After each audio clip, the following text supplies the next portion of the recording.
He is home free. Well, not exactly free, but Jerome Block Jr. was released from the Santa Fe County Jail tonight. That came just hours after a judge sentenced him to supervised probation instead of prison time for his numerous felonies.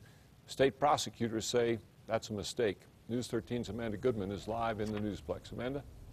Dick, the Attorney General's office told the judge today by sentencing the ex-PRC commissioner to probation, he would only be setting Block up to fail. The judge disagreed.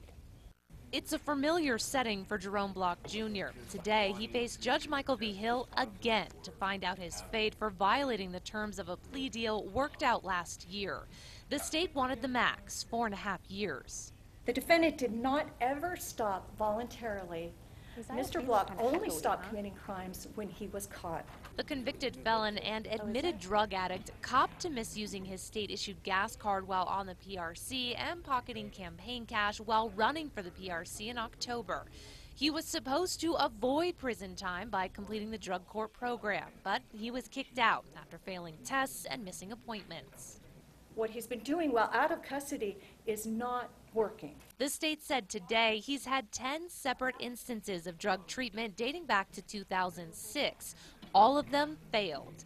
Judge V. Hill sent Block to prison at the end of January to undergo a diagnostic evaluation. He said he wanted him to get a taste of prison life and to find out if there was more going on than just his addiction.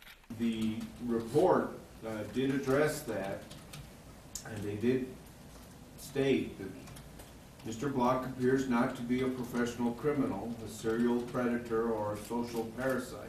Block's attorney says his client may be a drug addict, but he's not a bad person, and therefore he should get treatment, not prison time. This report gives the court the basis for putting Mr. Block on probation under intensive supervision. Judge V. Hill agreed, sentencing him to 4.5 years probation.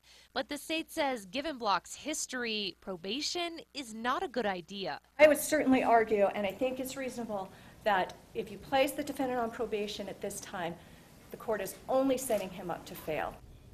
The Attorney General's office says they will be ready to file extra charges if Block slips up and violates his probation. Dick? Okay, Amanda, Block will have to wear an ankle monitor and go to whatever treatment the probation office feels is appropriate. The judge also told him he will need to get a job and start paying restitution.